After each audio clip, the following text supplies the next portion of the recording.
Hello students, organic chemistry के basic portion का आज 10वां वीडियो है। पिछली वीडियो में मैंने आपको हाइड्रोक्सिल ग्रुप मतलब अल्कोहल समूह के बारे में पढ़ाया था और स्पेशली हम लोगों ने एलिफेटिक अल्कोहल्स का अध्ययन किया था।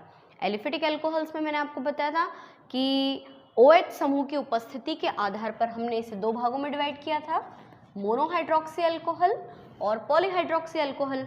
मोनोहाइड्रोक्सी अल्कोहल जिसमें एक बार OH आता है, डाइहाइड्रोक्सी अल्कोहल जिसमें दो बार OH आता है और ट्राइहाइड्रोक्सी अल्कोहल जिसमें 3 बार OH आता है। फिर जो मोनोहाइड्रिक अल्कोहल थे उसके फिर 3 पार्ट्स थे, प्राथमिक, द्वितीयक, तृतीयक। इतना पोर्शन हमारा पूरा हो चुका है। अब आज की मुख्य हेडिंग है, कॉपी में लिखिए आप लोग, एरोमेटिक अल्कोहल, है ना। एरोमेटिक अल्कोहल्स, एरोमेटिक अल्कोहल का मतलब होता है कि जिसमें बेंजीन रिंग प्रमुखता से पाई जाती है। कैसे बनाएंगे हम ये, तो मैं आपको बताती हूँ कि जैसे जो एलिफेटिक अल्कोहल थे वो एल्केन्स के व्युत्पन्न थे, मतलब एल्केन में से एक हाइड्रोजन को हटाकर उसके स्थान पे OH समूह को रख देते हैं तो एलिफेटिक अल्कोहल्स बनते हैं। मैं आपको फिर से याद दिलाऊं उदाहरण कि ये मिथेन है ना, इसको मिथेन कहते हैं। इस मिथेन में से एक H को हटा दो और एक OH को जोड़ दो तो क्या बन जाता है, CH3 सिंगल बॉन्ड OH। तो क्या बन जाएगा, मिथेन की जगह ये हो जाएगा मेथेन धन all is equal to methanol. OH के लिए ऑल का उच्चारण किया जाता है ना, सिंगल बॉन्ड OH ग्रुप को ऑल अनुलग्न लगाते हैं। तो ये तो हो गया मेथेनॉल, ये एलिफेटिक अल्कोहल है। अगर हमको एरोमेटिक की बात करनी है तो एरोमेटिक का सबसे प्रमुख जो स्रोत है वो है बेंजीन, और बेंजीन के अनेक व्युत्पन्नों से ही एरोमेटिक यौगिक बनते हैं। तो ठीक ऐसे ही हम करते हैं कि बेंजीन में से एक H को माइनस करके एक OH को प्लस कर दो तो ये बन जाएगा C6H5 सिंगल बॉन्ड OH।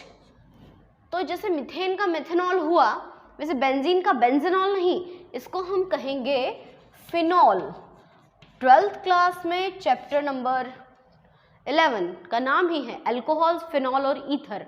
तो अल्कोहल ही चल रहा है, परंतु अल्कोहल में जब एरोमेटिक यौगिक आ जाते हैं तो वो फिनॉल के अंतर्गत आते हैं। अगर आपको इसकी स्ट्रक्चर समझनी हो तो वो ऐसी होगी कि ये बेंजीन है ना। हम सभी जानते हैं कि यहाँ पर कार्बन स्थित होता है, ठीक है, और प्रत्येक कार्बन के साथ साथ एक एक हाइड्रोजन परमाणु होते हैं और अभी इस कंडीशन में ये सभी संतृप्त हैं।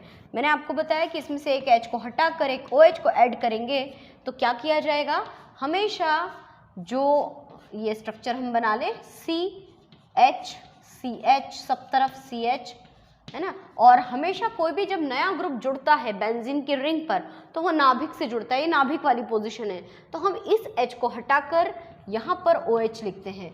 हम चाहें तो इस रिएक्शन को ऐसे भी शो कर सकते हैं कि ये तो है आपकी बेंजीन और ये बन जाएगा आपका फिनॉल, याद रखना, है ना। तो ये बन गया आपका फिनॉल। चूंकि इसमें सिंगल OH है तो ये किसके अंतर्गत आएंगे, ये एरोमेटिक मोनोहाइड्रिक अल्कोहल के अंतर्गत आते हैं, है ना। एरोमेटिक अल्कोहल्स जो होते हैं वो इस तरह के होते हैं, परंतु फिनॉल की एक अलग ही श्रेणी है। अब मैं आपको फिनॉल और उससे जुड़े और भी कई सारे यौगिक के बारे में बताती हूँ। देखिए, फिनॉल समझ में आया।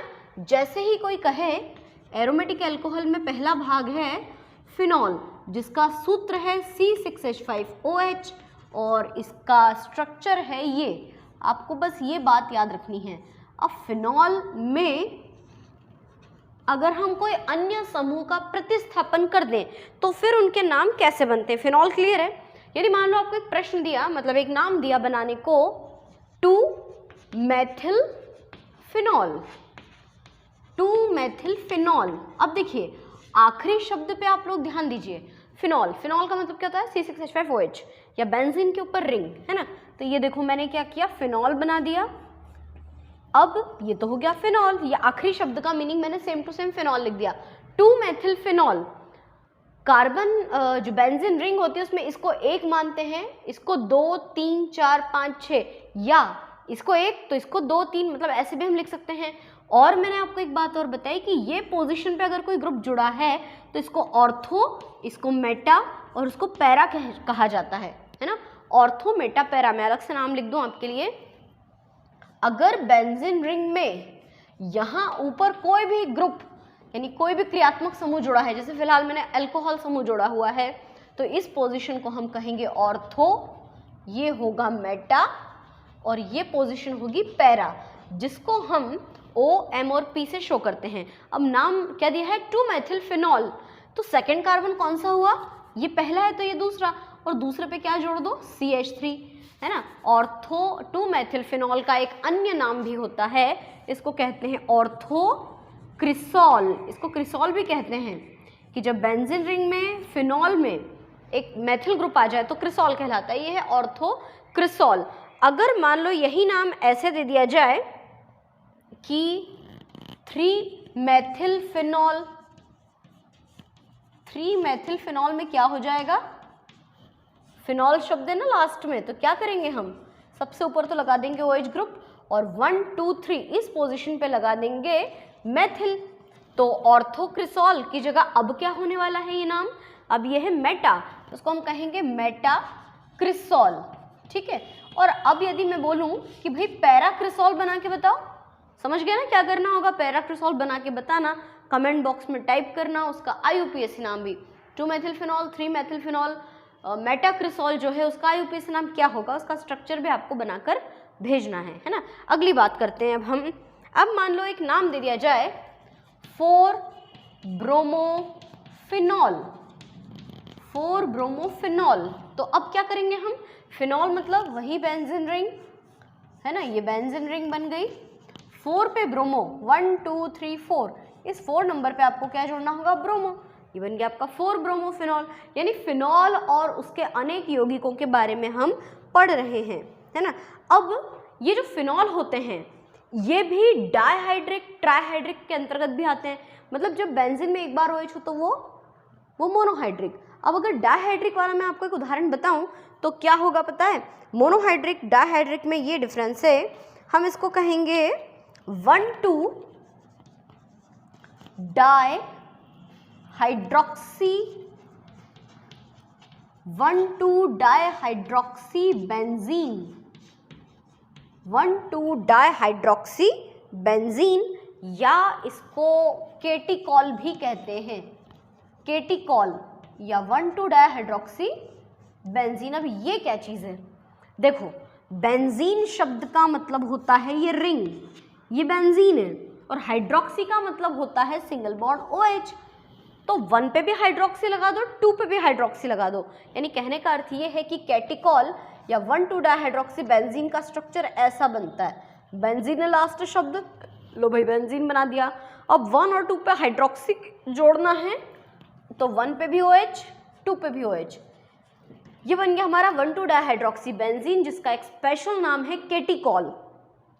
बेंजीन में सिर्फ एक रिंग हो तो फिनॉल, और 2 बेंजीन में जब एक OH हो तो फिनॉल, और जब 2 OH हो तो कैटिकॉल। एक होता है 3 बेंजीन रिंग, 3 अल्कोहल ग्रुप वाला, जिसको हम कहेंगे 1, 2, 3 try hydroxy, 1, 2, 3 try hydroxy benzene, 1, 2, 3 try hydroxy benzene. इसको एक स्पेशल इसका नाम है पायरोगैलॉल, पायरोगैलॉल, ठीक है, बहुत सिंपल है। बेंजीन शब्द सुनते ही आपके दिमाग में क्या आया, बेंजीन रिंग। अब 1, 2, 3 मतलब कौन सी पोजीशन, 1, 2, 3, इन तीनों पे आपको क्या जोड़ना है, OH, OH और OH, ऐसे 3 OH ग्रुप आपको लगाना है। समझ में आ गया ना बहुत अच्छी तरह से। तो देखो फिनॉल जो होता है उसकी भी 3 कैटेगरीज हैं, मोनोहाइड्रिक फिनॉल, डाइहाइड्रिक और ट्राइहाइड्रिक। मोनोहाइड्रिक में बेंजीन पे एक बार OH आता है, यानी एरोमेटिक अल्कोहल्स भी 3 प्रकार के हो सकते हैं, मोनोहाइड्रिक, डाइहाइड्रिक, ट्राइहाइड्रिक। एक बार OH हो तो मोनो, 2 बार हो तो डाई और 3 बार हो तो ट्राई। याद रखने लायक कौन सी बात है, फिनॉल के नाम का तो चैप्टर ये 12th क्लास में, तो आपको तो फिनॉल इजीली याद हो जाएगा। कैटिकॉल और पायरोगैलॉल, ये दोनों बातें याद रखना है, ये कैटिकॉल है और ये पायरोगैलॉल है ना, ये क्लियर हो गया। और बात करते हैं अब हम इसके अलावा पायरोगैलॉल, हाँ, अगर मैं कुछ ट्राइहाइड्रिक अल्कोहल्स में कुछ अल्कोहल की अगर हम पोजीशन को चेंज कर दें तो भी उनके नाम परिवर्तित हो सकते हैं। जैसे मान लीजिए एक नाम आपको दिया जाए 1,2,4 ट्राईहाइड्रोक्सी बेंजीन, 1,2,4 ट्राईहाइड्रोक्सी बेंजीन, 1,2,4 ट्राईहाइड्रोक्सी बेंजीन, है ना। तो क्या करेंगे हम, बेंजीन रिंग बना लेंगे और 1, 2 और 4 पे OH लगा देंगे। तो ये किस ग्रुप का पोजीशन, मतलब ये 3 हाइड्रोक्सी ग्रुप होने के कारण ये किस कैटेगरी में आता है, ये ट्राईहाइड्रोक्सी बेंजीन है ना। ट्राई मतलब कि 3 बार। इसका भी एक विशेष नाम है, इसको बोलते हैं हाइड्रोक्सी क्विनॉल। इसका ये स्पेशल नाम याद रखना, इसको हम कहते हैं हाइड्रोक्सी क्विनॉल। ठीक है, ओ की मात्रा नहीं आएगी, चंद्र आएगा आधा।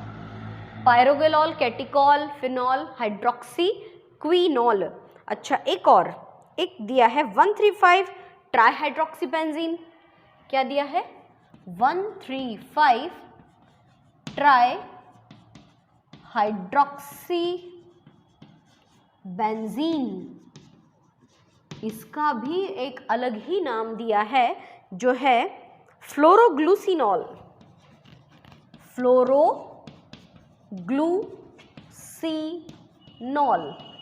ये सब चीज़ें जो मैं बता रही हूँ ना, ये 12th वाले बच्चों को काम की हैं, परंतु यदि 11th वाले भी देख लेते हैं, सुन लेते हैं, तो कोई प्रॉब्लम नहीं है, हमको आना चाहिए सब चीज़ें।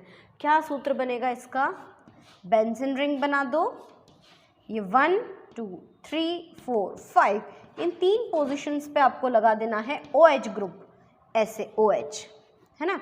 तो ये बन गया 135 ट्राईहाइड्रोक्सी बेंजीन या फ्लोरोग्लूसिनॉल, है ना। कैटिकॉल, पायरोगेलॉल, फ्लोरोग्लूसिनॉल और क्या कहता है, हाइड्रोक्सीक्विनॉल। तो ये सभी ट्राईहाइड्रिक बेंजीन के अंतर्गत आते हैं। चलिए, तो ये हमको फिनॉल वाला जो टॉपिक है उसके अंतर्गत इन सब के बारे में पढ़ना है। 12th क्लास में जो चैप्टर नंबर 11 है उसका नाम क्या है, अल्कोहल, फिनॉल और ईथर। तो ईथर क्रियात्मक समूह के बारे में भी हम लोग जान लेते हैं आज अच्छी तरह से। हमने अभी तक कौन कौन सा ग्रुप पढ़ा है, हैलाइड समूह पढ़ा है जिसमें क्लोरोफ्लोरोब्रोमोआयोडो हो गया, और अब ये दूसरा हाइड्रोक्सिल ग्रुप भी हमारा लगभग हो गया। मैं आपको 12th के हिसाब से और क्रियात्मक समूह पढ़ा रही हूँ ताकि 12th के बच्चों को भी काम में आ जाए और 11th वाले बच्चे भी इसको बहुत अच्छे से सीख सकते हैं। अब हम बात करते हैं अगले नए समूह की, ईथर, है ना। ईथर को भी हम पढ़ लेते हैं, ईथर समूह, है ना, इंग्लिश में इसको कहा जाता है ईथर।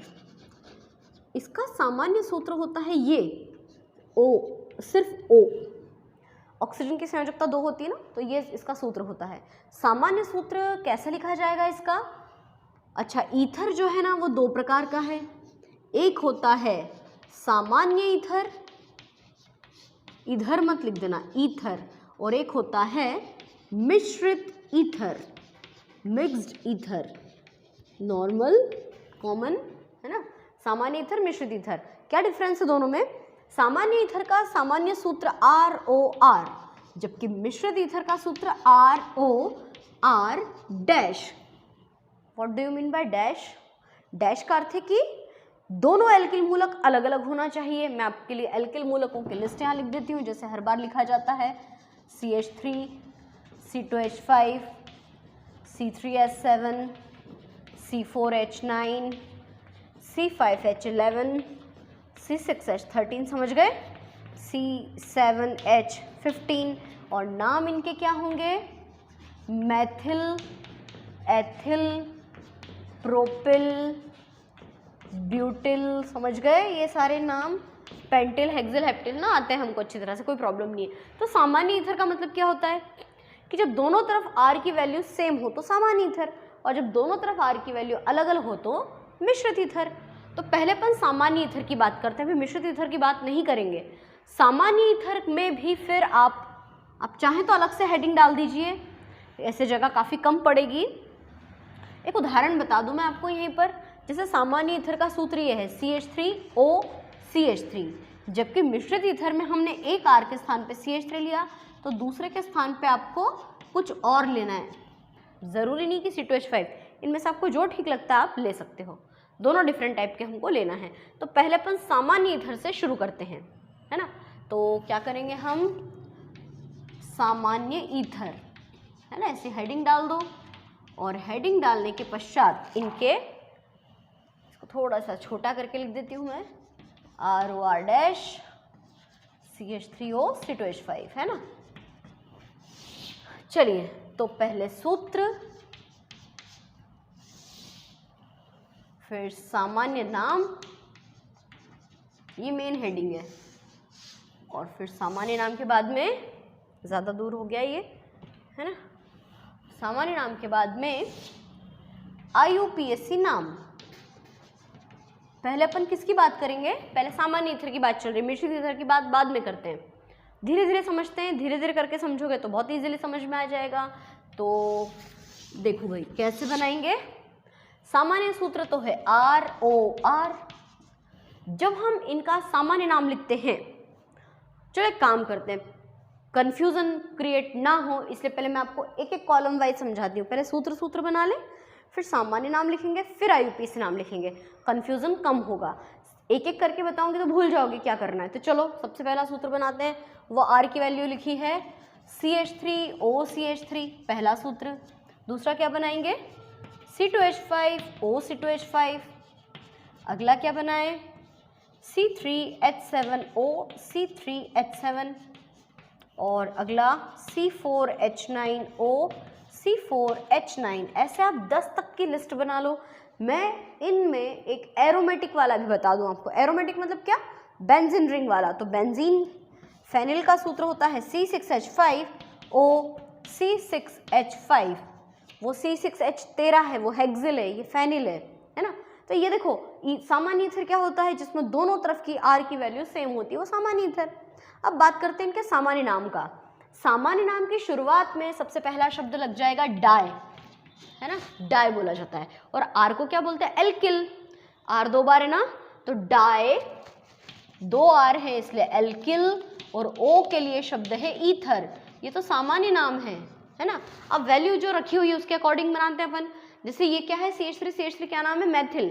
तो 2 बार मैथिल है ना, इसलिए इसका नाम होगा डाई मैथिल ईथर। पहले वाले का नाम बन गया। दूसरे में एथिल लिखा हुआ है, तो क्या नाम होगा इसका, C2H5 और C2H5 का डाई एथिल ईथर। अच्छा, इस डाई एथिल ईथर की खास बात बताऊं, अलग से कहीं नोट कर लेना, इसको सल्फ्यूरिक ईथर भी कहते हैं। सल्फ्यूरिक ईथर क्यों, इसलिए कि डायएथिल ईथर को बनाने में सल्फ्यूरिक एसिड का यूज करते हैं। इसकी जो प्रयोगशाला विधि दी गई है, 2 अल्कोहल्स को गर्म करते हैं तो एक ईथर बनता है। और सल्फ्यूरिक ईथर इसलिए बोलते हैं क्योंकि सल्फ्यूरिक एसिड की प्रेजेंस में बनता है। ये हमको डिटेल में पढ़ना है 12th क्लास में। तीसरे वाले का नाम क्या होगा, डाई, देखो क्या लिखा है, प्रोपिल ईथर। अगला C4H9OC4H9। C4H9 क्या चीज़ है, ब्यूटिल, तो इसका नाम क्या हो जाएगा, डाई ब्यूटिल ईथर। ठीक है। अब ये वाला C6H5OC6H5 फेनिल ग्रुप है ये, है ना, बेंजीन में से कैच हटा दो तो फेनिल कहते हैं इसको, तो इसका नाम हो जाएगा diphenyl ether. Diphenyl ether. तो सामान्य नाम समझ में आ गया आप लोगों को अच्छे से। अब बात करते हैं IUPAC नाम की। IUPAC नामकरण में जो सामान्य ईथर उसमें कोई प्रॉब्लम नहीं है, इसलिए प्रॉब्लम नहीं कि दोनों तरफ एक जैसे होते हैं, है ना। अब इनका नाम कैसे बनाया जाए, देखो एक R को तो हम कहते हैं एल्किल, तो एल्किल का आधा एल्क, एल्किल का आधा शब्द एल्क, और ऑक्सीजन का आधा शब्द ऑक्सी, तो एल्कॉक्सी। एल्कॉक्सी, एल्कॉक्सी किसका नाम है, R का पूरा नाम है एल्किल और O का पूरा नाम है ऑक्सीजन। अब हमको इन दोनों का नाम मिक्स करके लिखना है RO का, तो एल्क ऑक्सी, एल्कॉक्सी, समझ गए। RO का नाम तो हो गया एल्कॉक्सी और बचा एक R, उस एक R का नाम एल्किल होता है, IUPAC में इसको एल्केन कह देते हैं, तो इसका नाम हो जाएगा एल्कॉक्सी एल्केन, है ना। Alkoxy alkane. अब मैं इसका नाम बना के बताती हूँ। जैसे एक कार्बन है तो मैथिल, मैथिल का हो जाएगा मैथ, मैथ, और मैथ के आगे लगा तो ऑक्सी, तो इतने का नाम तो हो गया मैथॉक्सी, मैथॉक्सी। और मैथॉक्सी के पीछे क्या बना, बचा मेथेन, मेथॉक्सी मिथेन, है ना। अगला दूसरा C2H5 और C2H5, तो C2H5 और O यहाँ तक क्या बोलोगे, C2H5 को पूरा बोल रहे हैं एथिल, ऑक्सीजन का पूरा नाम है ऑक्सीजन, तो एथिल और ऑक्सीजन को आधा आधा एथ ऑक्सी, क्या नाम बन जाएगा, एथॉक्सी। आप लोग भी जब बनाओ ना ऐसे ही करना, ऐसे बॉक्स बना लेना। तो C2H5 को क्या बोलते हैं, एथिल, एथिल का हो गया एथेन, एथॉक्सी एथेन।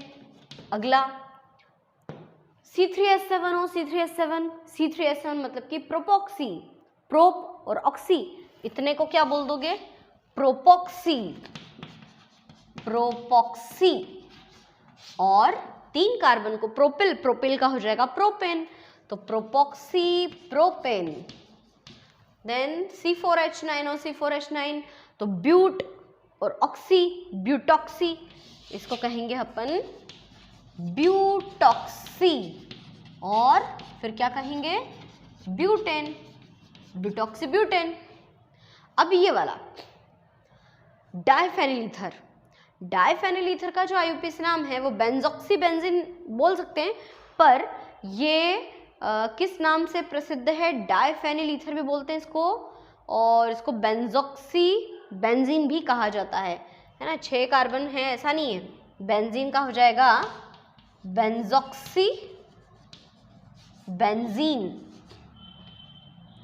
बेंजोक्सी बेंजीन। परंतु ना ये नाम डाइफेनिल ईथर के नाम से ज़्यादा प्रसिद्ध है, इसको प्रसिद्धि इसी से मिली है। तो ये तो बात की हमने सामान्य ईथर की, अब सेम चीज़ सीखते हैं अपन मिश्रित ईथर कैसे बनाएं, है ना। हम यहाँ लिख देते हैं मिश्रित ईथर, हेडिंग।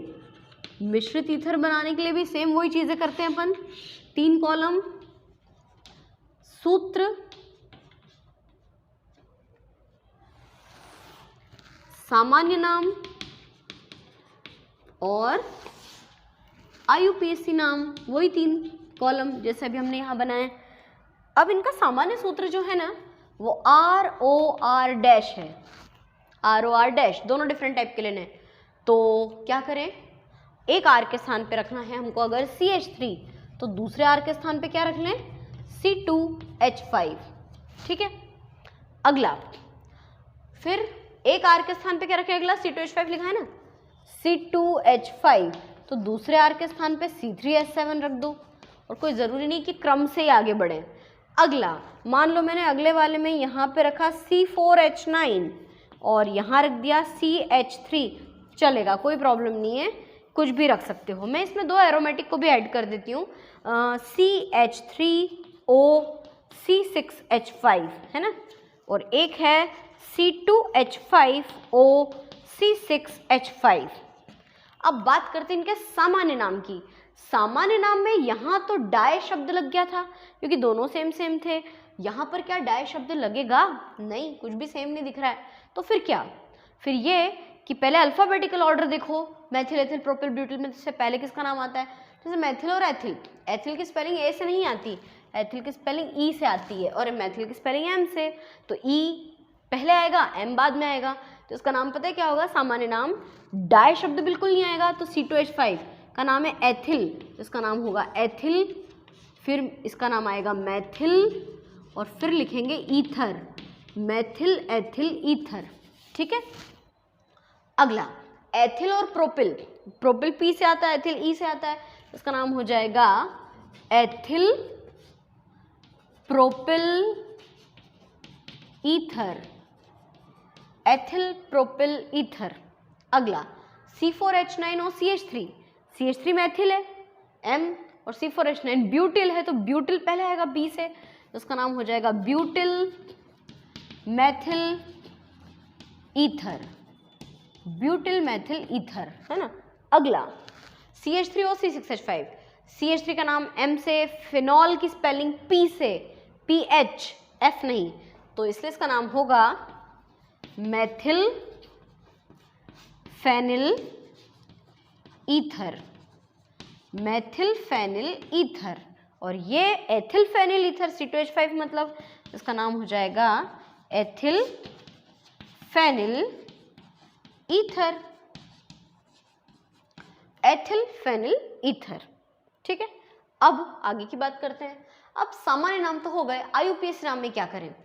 IUPAC नामकरण में क्या किया जाता है कि जो छोटा कार्बन है ना, छोटा मतलब जिसके पास कम कार्बन है उसको ऑक्सीजन के साथ रखो, और जो बड़ा कार्बन है उसको अकेले लिखो। जैसे यहाँ पे मेथॉक्सी, एथॉक्सी, प्रोपॉक्सी, ब्यूटॉक्सी, या इधर से भी बनाओगे तो ये भी मेथॉक्सी, ये एथॉक्सी, ये प्रोपॉक्सी, ये ब्यूटॉक्सी। इसमें क्या करना है, अब इसमें अल्फाबेटिकल ऑर्डर नहीं, अल्फाबेटिकल ऑर्डर तो सामान्य नाम में चलेंगे, पर IUPAC नाम में दोनों में से कम कार्बन किसके पास है जरा देखना।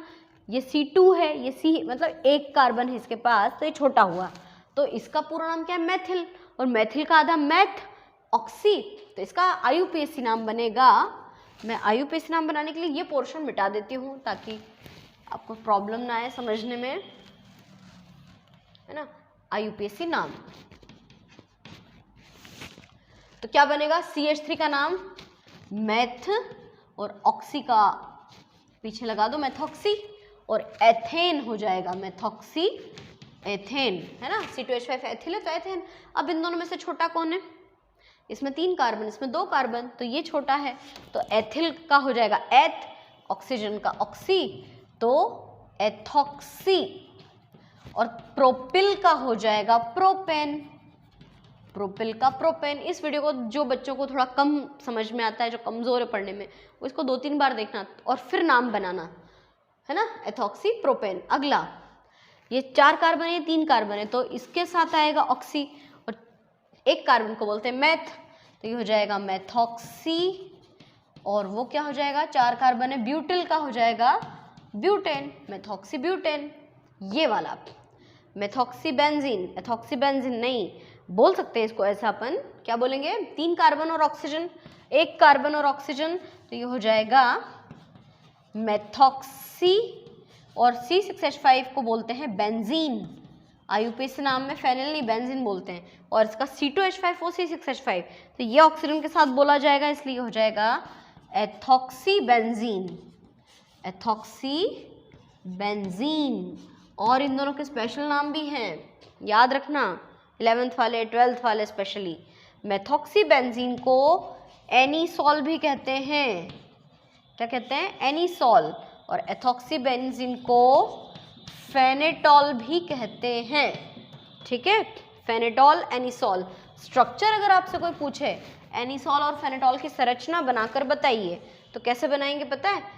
क्या नाम बताया अभी इसका? एथिल फेनिल ईथर, शब्द मिट गया यहाँ पे ना, एथिल फेनिल ईथर या मेथिल फेनिल ईथर, तो फेनिल ईथर है ना, CH3O C6H5। इसकी स्ट्रक्चर कैसे बनाओगे?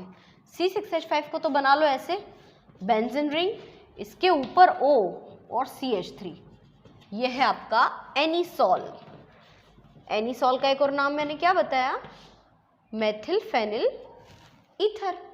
ऐसे ही C2H5 O C6H5, क्या बोला था इसको? Ethyl phenyl ether. और एथिल फेनिल ईथर कैसे बनाओगे? बेंजीन रिंग, और इसके ऊपर O और इसके पास में C2H5, तो इसका नाम क्या हो जाएगा? फेनेटॉल, एनीसॉल फेनेटॉल, ठीक है। अब चलो मैं आपको कंफ्यूज करने के लिए एक चीज़ और बताती हूँ। ये हो गया हमारा ईथर कंप्लीट। प्लीज़ मैंने तो 4 या 5 ही सूत्र बताए हैं, आप इसकी पूरी लिस्ट कंप्लीट कर लेना, जितने ज़्यादा हो सकें। सामान्य और मिश्रित के जो मैंने बताए हैं वो भी लिख लो, और 5-5 एक्स्ट्रा और बना लो, है ना, और उनके नाम लिखना, सामान्य और मिश्रित नाम, इतना आपको काम करना है। अच्छा, कंफ्यूजन वाली बात क्या? Methyl phenyl ether, ethyl phenyl ether, मैं सारे नाम लिख दूँ यहाँ पर। CH3 को बोलते हैं मेथिल, है ना, इसको बोलते हैं फेनिल C6H5 को, और O के लिए ईथर, ये सामान्य नाम है, ये IUPAC नाम है। ये वाला एथिल फेनिल ईथर, IUPAC मतलब स्पेशल, तो ये एथिल, ये है फेनिल C6H5, और ईथर एथिल फेनिल ईथर। अब कंफ्यूज क्या करना है आपको? ये क्या चीज है भाई? Benzene ring. ये है बेंजीन रिंग और ये हुआ CH3। क्या होगा? बेंजीन के ऊपर CH3, फेनिल मेथिल है ना, या मेथिल बेंजीन बोलेंगे इसको हम कहेंगे मेथिल बेंजीन। ये मेथिल बेंजीन IUPAC नाम है, पर इसको मैंने आपको बताया था ये टालुइन है, इसको टालुइन भी कहते हैं, मेथिल बेंजीन को टालुइन। अब जरा इसकी स्ट्रक्चर और ये वाली स्ट्रक्चर ध्यान से देखो, दोनों में क्या डिफरेंस है? OCH3 डायरेक्ट भी लिख सकते हैं, या डायरेक्ट CH3 वहाँ OCH3, वो है एनिसॉल। इसका स्पेशल नाम क्या है? एनिसॉल, और इसका नाम है टालुइन। ऐसे ही एक और, ये बेंजीन के जस्ट ऊपर C2H5, इसका नाम क्या होगा? अगर वो मेथिल बेंजीन है तो ये क्या हो जाएगा? Ethyl benzene. और एथिल बेंजीन का स्पेशल नाम टालुइन के जैसा ज़ाइलीन, इसको हम कहते हैं ज़ाइलीन। जबकि बेंजीन रिंग और उसके ऊपर OC2H5 को हम कहते हैं फेनेटॉल, है ना। देखना जरा चारों सूत्र कितना कंफ्यूज करते हैं। टालुइन बेंजीन के ऊपर CH3, एनिसॉल में बेंजीन के ऊपर OCH3, ज़ाइलीन में डायरेक्ट C2H5, फेनेटॉल में OC2H5। अभी तो जब हम कीटोन पढ़ेंगे ना तो इसमें कीटोन ग्रुप भी आ जाएगा और कंफ्यूज करने वाला। तो आज मैंने आपको एक तो एरोमेटिक अल्कोहल्स के बारे में बताया, साथ ही हमने ईथर के बारे में भी जाना। तो इतना आप लोग कॉपी में कंप्लीट कीजिए।